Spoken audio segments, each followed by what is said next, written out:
নমস্কার বন্ধুরা, আর আমার চ্যানেলে সবাইকে স্বাগত। আজকে আমি ত্রিপুরীদের রান্না করব। ত্রিপুরীদের রান্না গুদক রাঁধব। গুদক রাঁধতে দেখুন কতগুলি সবজি নিয়েছি।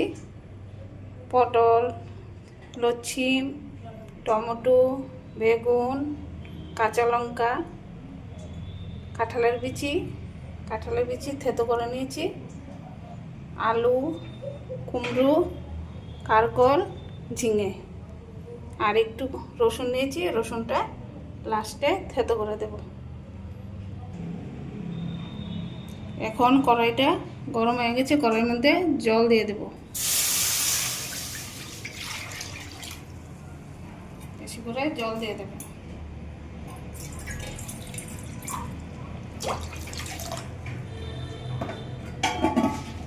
জলগুলি দিয়ে এবার সবজিগুলি দিয়ে দেব।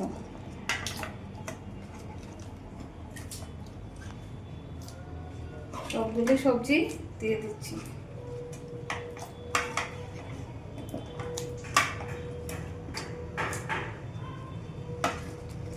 বন্ধুরা, এটা ত্রিপুরীদের খাবার, কিন্তু এখন সব জাতের লোকেরাই খায়। ত্রিপুরীদের সব কিছু খাবারই এখন সব জাতের লোকেরাই খেতে ভালোবাসে।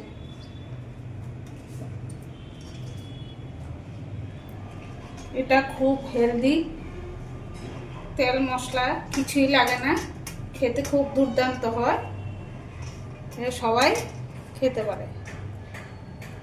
এমন আরও অনেক রেসিপি আছে, পরে বানিয়ে দেখা বাড়িতে। আর একটু জল দিয়ে দিচ্ছি। এবার এটার মধ্যে একটু পরিমাণ মতো নুন দিয়ে দেব।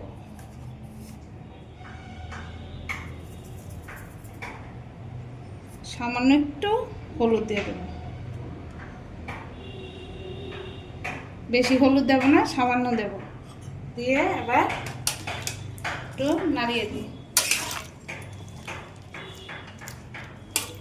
এটা কিছুক্ষণ সিদ্ধ হবে, ভালো করে সিদ্ধ হবে। সিদ্ধ হতে হতে আমি রসুনটা থেতো করে রেখে দেব। এটা ঢেকে দেব। গ্যাসটা বাড়িয়ে দেব, সামান্য একটু বাড়িয়ে দেব। আগুনটা মিডিয়াম থাকবে, যাতে সবজিগুলি সুন্দর করে সিদ্ধ হয়। সবজিগুলি সিদ্ধ হয়ে আসলে তারপর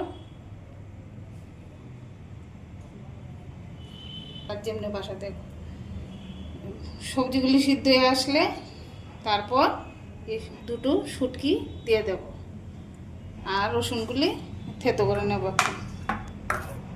এবার সবজিগুলি সিদ্ধ হতে থাক। কিছু সময় সিদ্ধ হলো, এবার একটু নেড়ে চেড়ে দেব।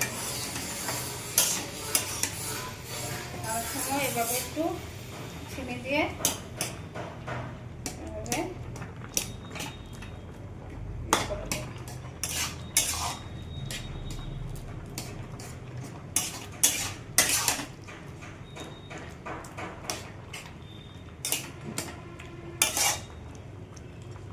আবার ঢেকে দেব।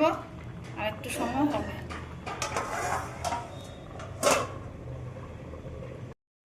এবার ঢাকনাটা তুলে রসুনটা দিয়ে দেব।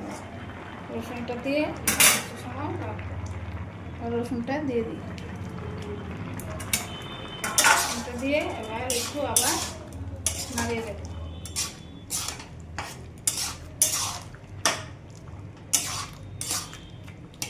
রসুনটা নাড়ার সময় সবজিগুলিকে এভাবে ছেনে দিয়ে এভাবে করে দেব।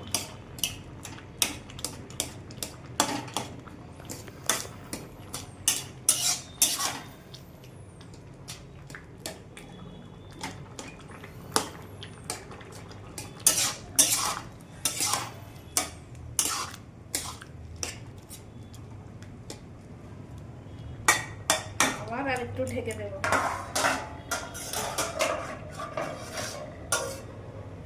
একটু সময় সিদ্ধ হবে, তারপর শুকিয়ে দেব। আবার ঢাকনা তুললাম। এবার শুটকিটা দিয়ে দেব। শুটকিটা দিয়ে দেবো, দিয়ে আবার নেড়ে চেড়ে দেবো।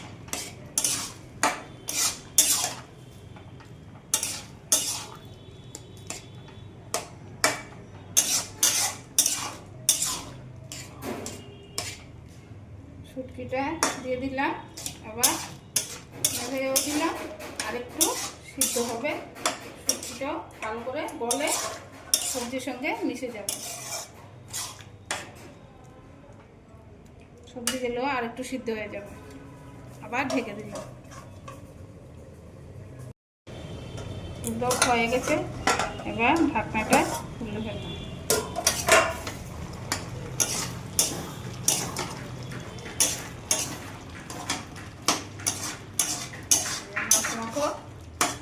সুন্দর দুধক হয়ে গেল। এবার এটা গরম গরম ভাতের সঙ্গে খেতে খুব দুর্দান্ত লাগে। একবার বানিয়ে খেয়ে দেখবেন। আমি এবার গ্যাসটা বন্ধ করে দিই, এবার সবজিটা নামিয়ে নেব।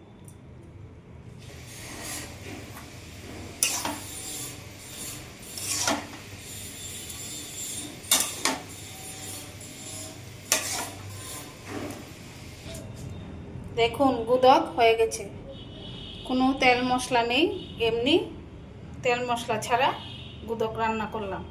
খেতে খুব হেলদি এবং টেস্টি। বাড়িতে বানিয়ে খেয়ে দেখবেন। যদি ভিডিওটি ভালো লেগে থাকে লাইক, শেয়ার, সাবস্ক্রাইব করবেন।